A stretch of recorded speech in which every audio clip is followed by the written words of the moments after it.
Hello दोस्तों, कैसे हो? आप सबका पीकेमान यूट्यूब चैनल में स्वागत है। हमने थोड़े दिन पहले एसएससी सीजीएल 2019 के प्रीवियस ईयर के क्वेश्चंस के रीजनिंग पार्ट को सोल्व करना स्टार्ट किया था। उसमें एक वीडियो मैंने आपको दी थी जिसके अंदर 3/3/2020 जो 3 मार्च 2020 को पेपर हुआ था शिफ्ट 1 में, उसका सॉल्यूशन स्टार्ट किया। फर्स्ट पार्ट में मैंने 1 to 10 क्वेश्चन करवाए थे आपको। ये उसी का पार्ट 2 है जिसके अंदर 11 to 25 क्वेश्चन आपको करवाएंगे। ठीक है, तो सबसे पहले अगर चैनल को सब्सक्राइब नहीं किया है तो सब्सक्राइब कर लीजिए और बेल आइकन को दबा लीजिए ताकि आपके सामने जो भी नई वीडियो आए उसका नोटिफिकेशन आता रहे। ठीक है, तो चलिए स्टार्ट करते हैं। फर्स्ट क्वेश्चन जो है उसमें क्या कहता है, आपको एक डायग्राम दे रखा है ये वाला, और इस डायग्राम में अलग अलग आपके जो भी चीज़ें हैं, जैसे सबसे पहले लिखा है द ट्राइंगल रिप्रेजेंट एग्जीक्यूटिव। क्या कहना चाह रहा है कि ये जो ट्राइंगल है ये एग्जीक्यूटिव को रिप्रेजेंट कर रही है। ठीक है, दूसरा क्या कहता है द सर्किल रिप्रेजेंट्स फीमेल, और ये जो सर्किल है ये फीमेल को रिप्रेजेंट कर रहा है। उसके बाद क्या कह रहा है द रेक्टेंगल रिप्रेजेंट एमबीए, ये जो रेक्टेंगल है ये रेक्टेंगल जो है ये एमबीए वालों को रिप्रेजेंट कर रहा है। And the square represent technical staff, और ये जो स्क्वायर है ये टेक्निकल स्टाफ को रिप्रेजेंट कर रहा है। ठीक है, अब आपसे क्या पूछा गया है the number given in the diagram represent the number of persons in the particular category. इसमें जो नंबर दे रखे हैं वो आपको बता रहे हैं कि कौन सी, जैसे मैं आपसे पूछूं कि एग्जीक्यूटिव कितने हैं तो इन सभी नंबर्स को, जो ट्राइंगल में ये नंबर हैं इन सभी को ऐड कर दो, उतने एग्जीक्यूटिव हैं। अब आपसे क्या पूछा है how many female executive are there in the organisation. देखो आपसे जो पूछा गया है वो एक तो फीमेल और दूसरा एग्जीक्यूटिव। तो देखो फीमेल कौन सा है, ये सर्किल फीमेल को रिप्रेजेंट कर रहा है। ठीक है, और एग्जीक्यूटिव ये ट्राइंगल। अब जो इसमें भी हैं और ट्राइंगल में भी हैं, मतलब फीमेल भी होने चाहिए और एग्जीक्यूटिव भी होने चाहिए। तो ये वाला जो पार्ट है ये आपका क्या हो जाएगा आंसर, क्या लिखा हुआ है यहाँ पे 5, तो आंसर क्या हो जाएगा सेकंड ऑप्शन 5। ठीक है, इजी था।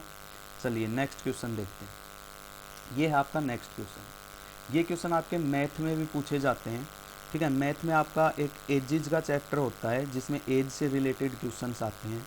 तो ये रीजनिंग में भी पूछते हैं और आपका मैथ में भी पूछते हैं। देखो क्या कह रहा है the ratio of present age of Asha and Lata is 5:6। ये 5:6 आशा और लता की प्रजेंट एज का रेशियो दिया हुआ है। If the difference between their edges is 6 year, अगर उनकी एज का डिफरेंस 6 साल है तो आपको बताना है लताज एज आफ्टर 5 ईयर्स, 5 साल बाद लता की एज क्या होगी। देखो अगर मैं आशा और लता की एज का जो रेशियो है इसकी एज में 5 ही मान लूँ और इसकी 6 मान लूँ, आशा की 5 और लता की 6, तो दोनों के बीच में डिफरेंस कितना है 1 का। लेकिन एक्चुअल में दोनों की एज में कितना डिफरेंस दे रखा है 6 साल का, तो एक जो है वो 6 साल के बराबर है। और अगर आपको 1 यूनिट की वैल्यू पता चल गई तो आप 5 यूनिट की भी निकाल सकते हो और 6 यूनिट की भी। हमें क्या चाहिए, हमें चाहिए लता की एज, तो लता की एज के लिए क्या करेंगे 6 यूनिट की वैल्यू निकाल लेंगे, 6 × 6 36। लेकिन ये जो 36 ईयर्स जो आया है ये आपकी प्रजेंट एज आई है लता की, प्रजेंट एज। लेकिन आपसे तो प्रजेंट एज पूछी ही नहीं, आपसे क्या पूछी है लता की एज आफ्टर 5 ईयर्स, 5 साल बाद।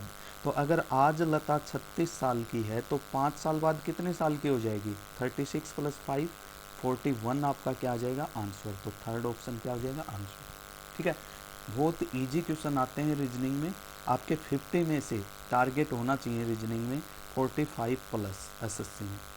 ठीक है, 48 49 तक नंबर आ जाते हैं। एक या दो क्वेश्चन ऐसे होते हैं जो आपको स्किप करने पड़ेंगे। ठीक है, नेक्स्ट क्वेश्चन ये है आपका डाइस से रिलेटेड क्वेश्चन। देखो क्या कहता है, आपको बताना है अपोजिट टू 6, 6 के अपोजिट क्या होगा। ये दो डाइस गिवन है।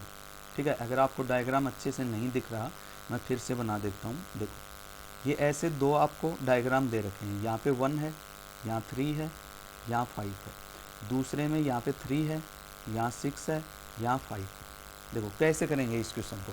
आपको जो दो डाइस दिख रही हैं इन दोनों डाइस में कॉमन देखो, कॉमन क्या क्या है। तो अगर आप इन दोनों डाइस में देखोगे ये 3 और 5 यहाँ भी है और ये 3 और 5 यहाँ भी है, मतलब दोनों में 3 और 5 कॉमन है। अब कॉमन के अलावा जो बच गया 3 5 के अलावा इसमें क्या बच गया, ये 1, इसमें क्या बच गया, ये 6। तो जो बच गया वो आपस में हमेशा क्या होंगे, अपोजिट होंगे। ध्यान रखना जब भी आपको दो डाइस गिवन हो और दोनों में कोई भी दो नंबर कॉमन हो, तो देखो एक बार में डाइस के 3 सरफेस दिखते हैं, 2 सरफेस कॉमन है, तो कॉमन के अलावा एक सरफेस बच जाएगा, वो आपस में क्या होगा, अपोजिट। तो 1 का अपोजिट 6, आपसे पूछा है 6 का अपोजिट, तो 1 आपका आंसर आ जाएगा, 1 इसका आंसर होगा। ठीक है, नेक्स्ट क्वेश्चन में क्या कहता है, in the following equation if plus is interchanged with minus. क्या कहता है कि जो इक्वेशन गिवन है उसमें अगर प्लस को मैं माइनस के साथ इंटरचेंज कर दूं। इंटरचेंज का मतलब क्या होता है कि जहाँ पे प्लस है वहाँ माइनस कर दूं और जहाँ माइनस है वहाँ प्लस कर दूं। तो ऐसा करने के बाद आपको क्या बताना है, then which equation would be correct, कौन सी इक्वेशन सही होगी। तो देखो सबसे पहले तो उसने जो बोला है वो काम कर दो। क्या काम कर दें, प्लस की जगह माइनस, तो ये जितने भी प्लस हैं ये सारे क्या हो जाएंगे, माइनस। और माइनस की जगह प्लस, तो ये जितने भी माइनस हैं ये सारे क्या हो जाएंगे, प्लस। अब आपको ऑप्शंस में देखना है कौन सी इक्वेशन सेटिस्फाई कर रही है, वही आंसर होगा। तो पहले में ये दोनों प्लस करोगे तो कितना बनेगा, 76 प्लस 75 151। ठीक है, माइनस 77। तो अगर 151 में से माइनस 77 करोगे तो देखो यहाँ पे 11 माइनस 7 करोगे तो 4 आएगा, तो 56 तो आना ही नहीं क्योंकि पहला यूनिट जो है, डिजिट है वो 4 आ रहा है। ठीक है, तो ये फर्स्ट ऑप्शन गलत हो गया। सेकंड में अगर इन दोनों को ऐड करोगे तो देखो कितना बनेगा, 9 189। ठीक है, और माइनस 76, तो 189 माइनस 76 करेंगे तो कितना हो जाएगा, 113। सॉरी देखो 7 दोनों 129 होगा, 189 नहीं 129। एक मिनट, देखो क्या करना है आपको, 62 प्लस 67, तो 62 प्लस 67 कितना होता है, 7 प्लस 2 9,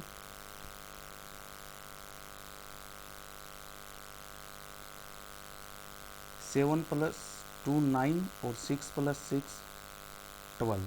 ठीक है, और इसमें से 76 माइनस करेंगे तो ये 3 और ये 5 53 आएगा, लेकिन यहाँ पे 83 है तो सेकंड ऑप्शन भी आंसर नहीं होगा। थर्ड में जब इन दोनों को ऐड करोगे तो कितना बनेगा, 67 प्लस 76 143, और 143 में से 43 माइनस करेंगे तो कितना आएगा, 100, और यहाँ भी क्या है 100। तो ये बिल्कुल सेटिस्फाई कर रही है, तो थर्ड ऑप्शन आपका क्या हो जाएगा, आंसर हो जाएगा। कुछ नहीं करना, जहाँ प्लस है वहाँ माइनस कर दो, जहाँ माइनस है वहाँ प्लस कर दो, और ऑप्शंस देखो जिस ऑप्शन में इक्वेशन सेटिस्फाई हो रही है वो ऑप्शन आपका आंसर हो जाएगा। ठीक है, कैलकुलेशन करनी है और कुछ नहीं है इसमें। नेक्स्ट जो क्वेश्चन है उसमें क्या कहता है, कोडिंग डिकोडिंग का क्वेश्चन है। In a certain code language VARDOROB, इसका कोड आपको ये गिवन है और आपसे एक्यूरेट का कोड पूछा है। तो सबसे पहले क्या करेंगे, आप इनकी प्लेस वैल्यू लिख लो। तो प्लेस वैल्यू जो है वो कैसे लिखोगे, देखो W जो है वो किस पोजीशन पे आता है, W जो है वो 23 पे आता है। सबसे पहले W, फिर A 1 पे, फिर R 18 पे, उसके बाद D 4 पे, उसके बाद R फिर 18 पे, उसके बाद O 15, B 2 और E 5। ये प्लेस वैल्यू आपने लिख ली। उसके बाद जो आपको कोड दे रखा है ये वाला, इसकी भी प्लेस वैल्यू लिख लो। तो इसकी प्लेस वैल्यू क्या क्या होंगी, देखो सबसे पहले क्या है y का मतलब 25,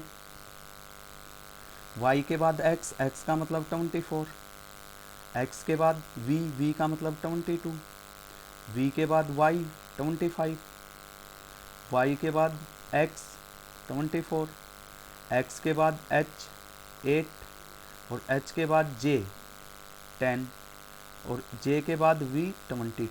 अब इनमें क्या आपको लॉजिक नज़र आ रहा है वो देखो। सबसे पहले देखो 23 से 25 कैसे बनेगा, +2 करने से। उसके बाद 1 से 24 कैसे बनेगा, अब देखो 1 को आप 1 भी मान सकते हो और 27 भी मान सकते हो। 27 कैसे, देखो आपका जो लेटर होते हैं वो ए से लेकर जेड तक होते हैं। जेड के बाद अगर मैं फिर से ए से स्टार्ट कर दूं और ऐसे जेड तक लिखूं तो ये 26 पे होता है। तो ए 1 पे मानो या फिर रिपीट कर दोगे तो इसको 27 लिख सकते हो। ऐसे ही बी को आप 2 भी लिख सकते हो, 28 भी, सी को आप 3 भी लिख सकते हो, 29 भी, सो ऑन, ऐसे चलता जाएगा। ठीक है, तो इसको मैं अगर 27 मानूंगा तो 27 से 24 कैसे बनेगा, -3। 18 से 22 कैसे बनेगा, +4। 4 को 4 ने लिखकर मैं क्या लिख सकता हूँ, 30। तो 30 से 25 कैसे बनेगा, -5। 18 से 24 कैसे बनेगा, +6। 15 से 8 कैसे बनेगा, -7। और 2 से 10 कैसे बनेगा, +8। और 5 से 25, देखो 5 को क्या लिख सकता हूँ मैं, 31 भी लिख सकता हूँ। ठीक है, 31 से 22 तो क्या हो जाएगा, -9। अब देखो क्या दिख रहा है आपको लॉजिक, यहाँ पे लॉजिक ये है इसमें कि आपका अल्टरनेट चल रहा है, एक बार +2 फिर +4 अल्टरनेट में, फिर +6 फिर +8, उसके बाद -3 -5 -7 और -9। ठीक है, तो सेम इसमें करेंगे। तो सबसे पहले देखो ए है, ए का मतलब 1, तो सबसे पहले वाले में +2, तो 1 + 2 क्या हो जाएगा, 3। 3 का मतलब सी, तो इसमें भी सी है और इसमें भी सी है। इसमें डी है तो ये ऑप्शन तो आंसर ही नहीं हो सकता, इसमें बी है तो ये ऑप्शन भी आंसर नहीं हो सकता। मतलब या तो आपका फर्स्ट आंसर होगा या आपका थर्ड आंसर होगा। अब देखो एक स्मार्ट वर्क बताता हूँ, आप पूरे का कोड मत निकालो एक्यूरेट का, आप क्या करो, अब सेकंड देखो, यहाँ भी जेड है यहाँ भी जेड है, तो इसको चेक करने की ज़रूरत ही नहीं है, दोनों जगह जेड है। थर्ड अगर देखोगे तो यहाँ एच है यहाँ जी है, आप थर्ड चेक कर लो, आपको आंसर मिल जाएगा। तो थर्ड इसमें सी है, सी का मतलब 3। और थर्ड में क्या करते हैं, देखो +2 पहले में, फिर -3 फिर +4, तो थर्ड में क्या करेंगे, +4। 3 + 4 क्या हो जाएगा, 7। 7 का मतलब जी, तो जिसमें जी है वो ऑप्शन आपका आंसर हो जाएगा, थर्ड ऑप्शन आंसर। ठीक है, पूरा आपको कोड बिल्कुल नहीं निकालना। देखो सबसे पहले फर्स्ट लेटर का कोड निकालो, फिर ऑप्शंस देखो, जैसे मैंने ऑप्शंस देखा तो पहला लेटर सी आना चाहिए, तो 1 और 3 में सी है तो सेकंड और फोर्थ आंसर नहीं होगा। उसके बाद जो कॉमन नहीं है दोनों में वो देख लो, वो आपका आंसर आ जाएगा। नेक्स्ट जो क्वेश्चन है वो आपका मिरर इमेज से रिलेटेड है। तो देखो आपको क्या बताना है, मिरर इमेज बतानी है, किसकी मिरर कहाँ पे रखा गया है, राइट साइड में। देखो इसके अगर मैं राइट साइड में मिरर रखूँ यहाँ पे तो आपकी क्या इमेज होगी, तो देखो हमेशा क्या होता है, ये इस साइड पलट जाएगा, तो सबसे पहले x आएगा, तो x की मिरर इमेज सेम होगी x। अब देखो इसमें सबसे पहले r है तो ये तो आंसर ही नहीं होगा, इसमें x है ये आंसर हो सकता है, इसमें भी x है ये आंसर हो सकता है, इसमें r है तो ये भी आंसर नहीं होगा। मतलब आंसर 2 और 3 में से होंगे। अब क्या करेंगे, पहले वाले क्वेश्चन की तरह इसमें भी हम स्मार्ट वर्क करेंगे। क्या करेंगे, पहला x है दोनों में, दूसरा o है, फिर l है दोनों में मिरर इमेज, फिर 9 है दोनों में मिरर इमेज, उसके बाद k है, तो देखो k दोनों में सेम नहीं है, तो हम k की मिरर इमेज देखेंगे। ये जो k है इसकी मिरर इमेज कैसे बनेगी, ऐसे बनेगी, तो जिसमें ये वाला k होगा वो ऑप्शन आपका आंसर होगा, तो आपका थर्ड ऑप्शन आंसर हो जाएगा, क्योंकि इसमें k की मिरर इमेज सही दी गई है, इसमें गलत दी गई है, तो थर्ड ऑप्शन आपका आंसर। ठीक है, तो ये आपको जल्दी क्वेश्चन करने के लिए आपको ऑप्शंस की हेल्प ज़रूर लेनी चाहिए। Next question, number of rectangle count करनी है आपको, जो गिवन डायग्राम है उसमें। देखो ज़्यादातर जो क्वेश्चंस आते हैं एसएससी में उनमें ट्राइंगल ही पूछता है, लेकिन अब की बार आपसे रेक्टेंगल पूछी गई थी। तो देखो इसका क्वेश्चन जो है इसका आंसर 35 आना चाहिए वैसे, ठीक है, लेकिन ऑप्शन में 35 है ही नहीं, तो इसका सही ऑप्शन जो एसएससी ने माना है वो 33 है। अब कैसे माना है, क्यों माना है, उस पर भी बात करेंगे हम। पहले मैं आपको रेक्टेंगल काउंट करके दिखाता हूँ। देखो सबसे पहले आप ये जो डायग्राम है इतना, इसमें रेक्टेंगल काउंट करोगे। कैसे करोगे, आपको मेथड बता देता हूँ रेक्टेंगल काउंट करने का। इसमें जो आपको ये दिख रहे हैं इसमें नंबरिंग डाल लो, इसको नंबर 1 बोल लूँ बॉक्स को, इसको नंबर 2, इसको नंबर 3, और इन तीनों को अगर ऐड करूँगा तो 3 + 2 5 + 1 6, तो ये 6 इसमें क्या होंगे, रेक्टेंगल। ऐसे ही अगर इसमें भी नंबरिंग डालोगे 1 2 3 और तीनों को ऐड करोगे तो 3 + 2 5 + 1 6, यहाँ भी 6 होंगे। इसमें भी अगर नंबर डालोगे तो 1 2 3 4 5 एंड 6, और सभी को ऐड करोगे तो 1 + 2 3 + 3 6 + 4 10 + 5 15 + 6 20। अब आप कहोगे सर 21 + 12 33 बन तो रहा है, बिल्कुल बन रहा है, लेकिन मुझे एक चीज़ बताओ आप, मैं अभी इस पे जो लाइनिंग ड्रा करूँगा आपसे पूछ रहा हूँ कि वो रेक्टेंगल है या नहीं। देखो ये जो मैंने लाइन ड्रा की, क्या ये रेक्टेंगल नहीं है, बिल्कुल है, रेक्टेंगल है ये। क्या मैंने इसको काउंट कर लिया, नहीं किया, तो ये भी तो रेक्टेंगल है ना। तो एक रेक्टेंगल ये है ऊपर, फिर से बता देता हूँ मैं, ये वाली जो रेक्टेंगल है, एक मिनट, ये वाली जो रेक्टेंगल है कम्प्लीटली ये कहीं भी काउंट नहीं हुई है। ऐसे ही नीचे भी एक रेक्टेंगल है, कौन सी, ये वाली, जो कहीं भी काउंट नहीं हुई है। तो 2 रेक्टेंगल ये और बन रही हैं आपकी। तो टोटल जो रेक्टेंगल है 6 + 6 + 21 और +2 ये एक्स्ट्रा वाली, ठीक है। तो टोटल 35 इसका आंसर होना चाहिए था, लेकिन ऑप्शन में नहीं है। एसएससी ने इसका सही आंसर मार्क किया है 33। अब कैसे किया है, ध्यान से सुनो। यहाँ पे जो हम रेक्टेंगल काउंट करते हैं, तो आपको पता होगा कि यहाँ जो रेक्टेंगल काउंट करने का मेथड है, इससे आपके रेक्टेंगल प्लस स्क्वायर दोनों काउंट होते हैं, क्योंकि हम रीजनिंग में मान के चलते हैं कि every square is also a rectangle, हर एक स्क्वायर जो है वो भी रेक्टेंगल है, ये रीजनिंग में मानते हैं। तो यहाँ पे उसने क्या किया, यहाँ पे 2 स्क्वायर हैं, कौन से 2 स्क्वायर हैं, ये वाला जो है ये एक स्क्वायर है। क्यों स्क्वायर है, क्योंकि इसमें एरिया चारों साइड इक्वल हैं, ये एक स्क्वायर है। सेम ऐसे ही यहाँ पे भी एक ये वाला स्क्वायर है। तो इन दोनों को उसने काउंटिंग में नहीं लिया। अब आप देखो, आप कहोगे सर ये भी तो स्क्वायर है, अगर आप कहोगे कि ये स्क्वायर है तो ये स्क्वायर नहीं बन रहा, क्योंकि आप देखोगे इसकी और इसकी ये दोनों सेम नहीं है, तो स्क्वायर नहीं होगा ये। तो 2 इसमें स्क्वायर हैं, तो वो स्क्वायर उसने रेक्टेंगल नहीं माने, तो 33 न होकर -2 कर कर एसएससी ने इसका आंसर 33 माना। तो इसका सही आंसर 33 होगा। अगर ऑप्शन में 35 देता तो 35 हो सकता था। नेक्स्ट डायग्राम से रिलेटेड क्वेश्चन है। हिडन डायग्राम जो आता है वो आपको छांटना है। ये आपका क्वेश्चन डायग्राम है, ठीक है, और ये आपके आंसर डायग्राम है 4, और आपको बताना है कि ये कहाँ पे हिडन है। देखो थोड़ा सा बस आपको ध्यान से देखना है, ठीक है। देखो क्या देखोगे, आपको ये ऐसे दिख रहा है, मतलब जिग जैग ऐसे करके, पहले ऐसे तिरछी लाइन है एक, फिर ऐसे सीधी लाइन है, और फिर ऐसे लाइन है। तो देखो अगर आप इसमें देखोगे तो इसमें पहली बात इस टाइप से तिरछी लाइन दिखाई नहीं दे रही कहीं भी, तो ये तो आंसर नहीं होगा। अगर इसमें देखोगे फोर्थ डायग्राम में, इसमें तो इसमें भी कहीं भी आपको ऐसी लाइन दिख रही है, तिरछी नहीं दिख रही, तो ये भी आंसर नहीं होगा। अब देखो इसमें देखोगे तो आप कहोगे सर ये तिरछी लाइन है, लेकिन इनसे बात बनेगी नहीं, इसके बाद सीधा बना के ऐसे होना चाहिए, तो ये भी आंसर नहीं होगा। तो ये फर्स्ट ऑप्शन ही आंसर होगा। अब कहाँ पे है फर्स्ट ऑप्शन में, तो देखो ये लाइन ऐसे, फिर ये लाइन ऐसे, और फिर ये लाइन ऐसे, ये वाला जो है ये आपका हिडन पार्ट है इसमें।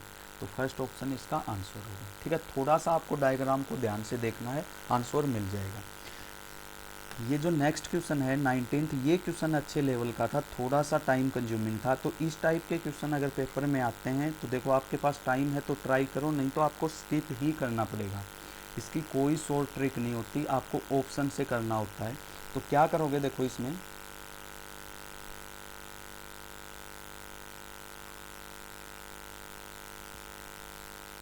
देखो आपको जो फिल इन दी ब्लैंक्स दिख रहे हैं ये आपको फिल करने हैं, और एक पैटर्न बनना चाहिए। तो सबसे पहले फर्स्ट ऑप्शन पुट करो। तो सबसे पहले के है, तो अगर मैं यहाँ के पुट करूँ, दूसरे नंबर पर एल है तो यहाँ एल पुट करूँ, फिर के है फर्स्ट ऑप्शन में तो यहाँ के पुट करूँगा, फिर एल है तो यहाँ एल पुट करूँगा, और फिर m है तो यहाँ पे m पुट करूँगा। अब देखो कोई पैटर्न बन रहा है क्या, देखो आप क्या करो, एक बार इसको मैं अलग से लिख लेता हूँ। सबसे पहले 2 बार k आ गया आपका, ठीक है, फिर एक बार l आ गया, फिर 2 बार m आ गया। तो देखो इसमें 3 चीज़ हैं, k, l और m। तो मैं इसको एक पार्ट में बंद कर देता हूँ कि k, l और m, डबल k, फिर एक बार l, फिर डबल m। फिर उसके बाद हम बात करें तो m आया है यहाँ पे, double k, double l, double m, उसके बाद l आया है यहाँ पे, ठीक है। और l कितनी बार आया है, 2 बार, एक ये वाला और एक ये हमने पुट किया ये, तो डबल l के बाद एक बार m, फिर डबल k।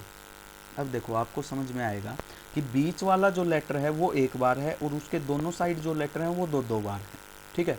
उससे नेक्स्ट देखोगे तो क्या किया है उसने, डबल l m k के बाद डबल m k एक बार और डबल l, ठीक है। तो देखो अब मैं आपको समझाता हूँ क्या पैटर्न है इसमें।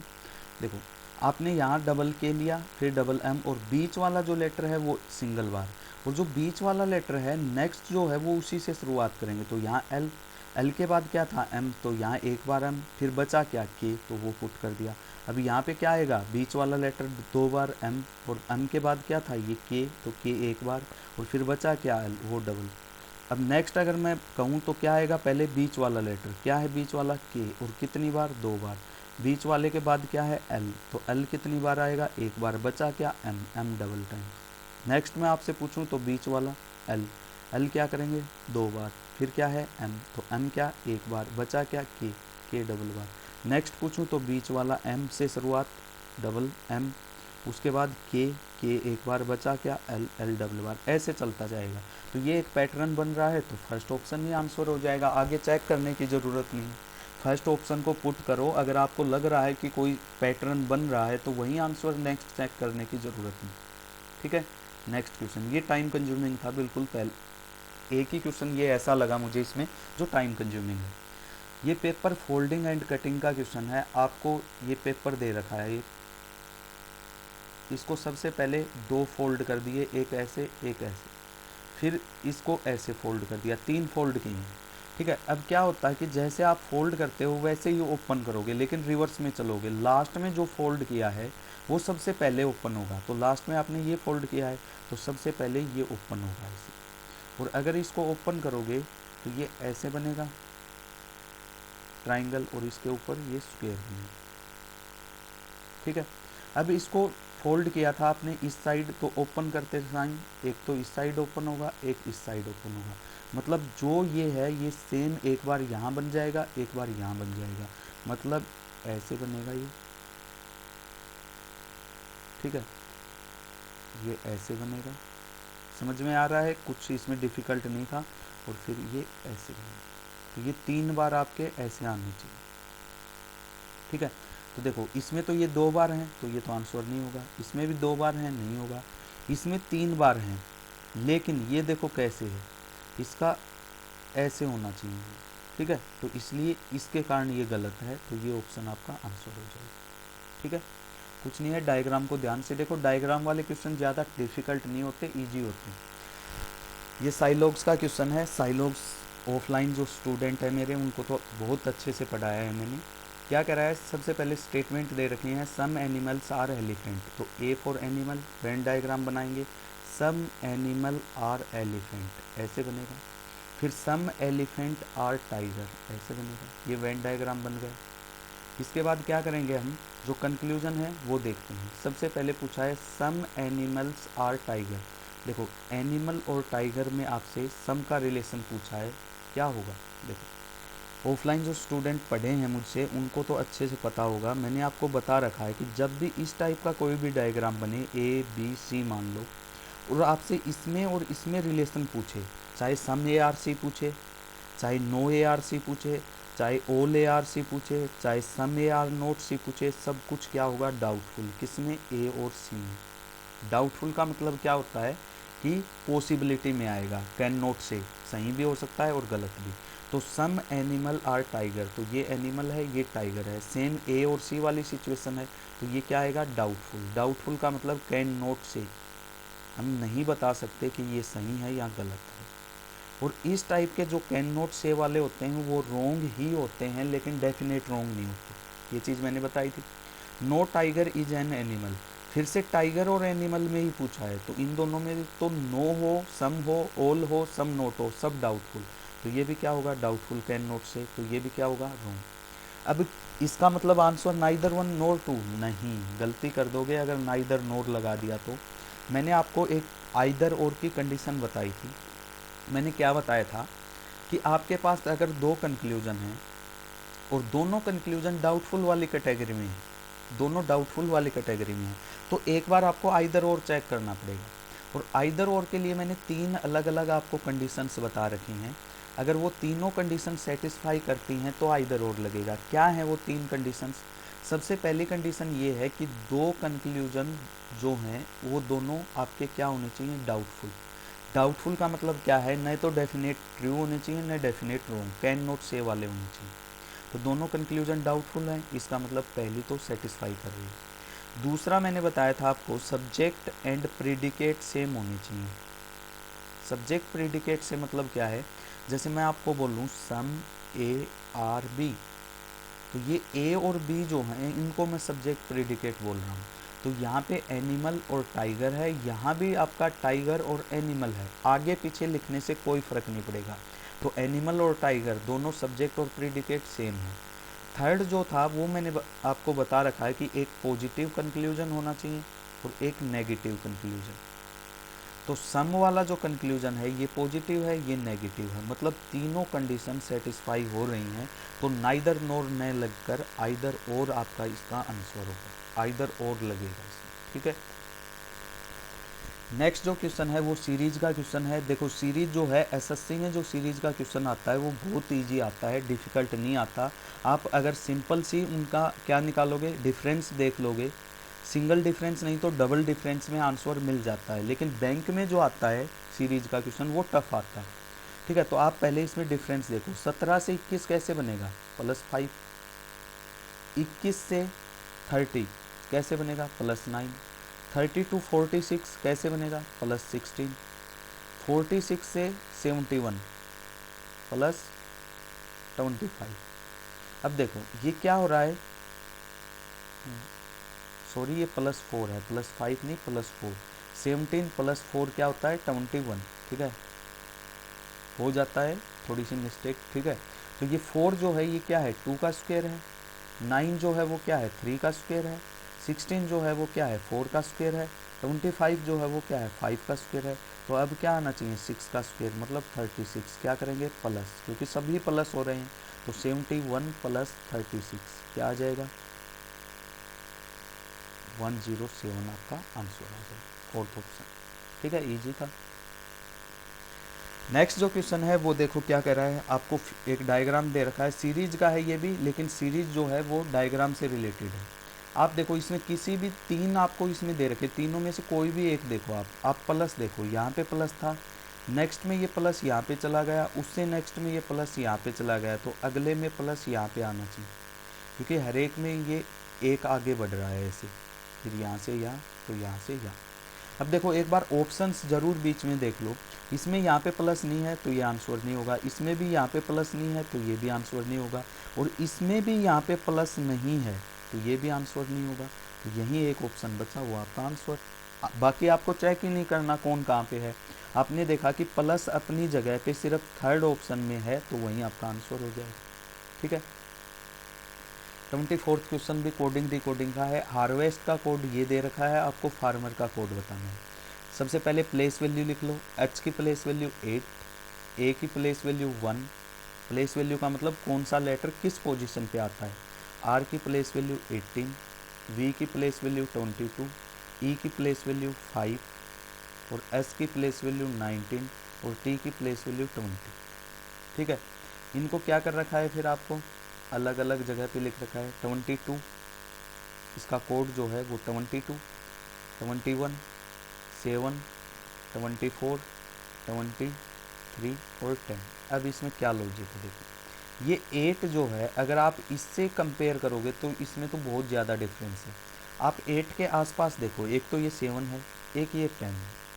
तो पहले मैं इसको देखता हूँ, क्योंकि ज़्यादातर लॉजिक आपके इस टाइप वाले बनते हैं। तो 8 से 10 कैसे बनेगा, +2 करने से। और 20 से 22 भी कैसे बन रहा है, +2 करने से। तो बिल्कुल सही है, ये ऐसे हो रहा है और +2 हो रहा है। नेक्स्ट देखो 1, तो 1 से +2 करेंगे तो 3 बनेगा, बिल्कुल सही है। 19 से +2 करेंगे तो 21 बनेगा, यहाँ भी +2, यहाँ भी +2। उसके बाद 18 में +2 करेंगे तो 20 बनेगा, ये +2। और 5 में +2 करेंगे 7 बनेगा। 22 में +2 करेंगे तो 24 बनेगा, +2, मतलब सभी में +2 हो रहा है। तो सेम इसमें करेंगे, लेकिन ऐसे, ठीक है। तो R 18 होता है, 18 + 2 20, तो यहाँ पे 20 आएगा। E 5 होता है, 5 + 2 7। पहले ऑप्शंस देख लो, देखो 20 यहाँ है, 20 यहाँ है, बाकी इन दोनों में 19 है, ये दोनों गलत। फिर 7 दोनों में है ही, 15 और 14, ये डिसाइड करेगा कि आंसर फर्स्ट होगा या फोर्थ होगा। सेकंड और थर्ड तो नहीं होंगे। तो देखो आप थर्ड वाला देखो, थर्ड वाला क्या है, इस साइड से थर्ड R। तो देखो ये जो है यहाँ से यहाँ पुट करके आ जाएगा, R का कोड यहाँ, E का कोड यहाँ, तो यहाँ पे M का कोड आएगा। M क्या होता है, 13, 13 + 2 15, तो 15 जिसमें है वो ऑप्शन आपका आंसर हो जाएगा, फोर्थ क्वेश्चन आपका ऑप्शन आंसर होगा। लास्ट क्वेश्चन है 25th क्वेश्चन आपका। देखो 25th क्वेश्चन में क्या है, आपको एक सीरीज दे रखी है, और सीरीज में क्या दे रखा है आपको, 3-3 लेटर दे रखे हैं। तो सबसे पहले फर्स्ट लेटर देख लो कि कैसे अरेंज है। तो फर्स्ट लेटर में क्या कर रखा है उसने, एक मिनट, ये देखो C से H, H से M, M से R, प्लेस वैल्यू लिख लो 3, 8, 13 और 18। 3 से 8 कैसे बनेगा, +5, 8 से 13 +5, 13 से 18 +5, 18 में +5 करेंगे तो क्या बनेगा, 23, मतलब W। तो पहला लेटर W होना चाहिए, यहाँ V है, यहाँ V है, तो इन दोनों में से आपका आंसर होगा। अब सेकंड तो दोनों में L है, तो चेक नहीं करेंगे, सिर्फ थर्ड चेक करेंगे। तो थर्ड देखो, अब देखो +5 मत कर देना थर्ड में भी, क्योंकि क्या पता थर्ड में कुछ और लॉजिक हो। तो आप थर्ड की प्लेस वैल्यू लिखो, ये 2, कलर चेंज कर लेता हूँ मैं, ग्रीन ले लेते हैं हम, ये 2, ये 9, ये 16 और ये 23। देखो प्लेस वैल्यू बिल्कुल याद होनी चाहिए, 2 से 9 +7, 9 से 16 +7, 16 से 23 +7, सभी में +7 हो रहा है। तो 23 से +7 करेंगे तो 30 बनेगा। अब आप कहोगे सर 30 तो कोई लेटर होता ही नहीं, 26 लेटर होते हैं, तो +4 कर देंगे तो 30 बनता है। तो मैंने क्या कहा था कि 26Z, उसके बाद A को 1 भी लिख सकते हो, 27 भी, B को 2 भी लिख सकते हो, 28 भी, C को 3 भी लिख सकते हो, 29 भी, और D को 4 भी लिख सकते हो और 30 भी। तो 30 का मतलब क्या है यहाँ पे D, तो लास्ट में D होना चाहिए, तो थर्ड ऑप्शन आपका आंसर हो जाएगा। ठीक है, तो ये आपकी वीडियो थी जिसके अंदर हमने क्या किया, SSC CGL 2019 फर्स्ट डे 3 मार्च 2020 में पेपर हुआ है, ये 3 मार्च 2020 फर्स्ट शिफ्ट फर्स्ट डे का रीजनिंग का 25 क्वेश्चन कंप्लीट आपको करवा दिए हैं। 2 पार्ट में है ये, पार्ट 1 और पार्ट 2, तो दोनों पार्ट को देख लेना, ये पार्ट 2 है। Thanks for watching my video. आपसे सिर्फ एक ही रिक्वेस्ट है कि अगर वीडियो पसंद आए तो लाइक करना न भूलें, और अपने दोस्तों में शेयर करें, और चैनल को सब्सक्राइब कर लें, और बेल आइकन को प्रेस करें, ताकि आपके पास हर एक नई वीडियो की नोटिफिकेशन आती रहे। थैंक यू, मिलते हैं नेक्स्ट क्लास में।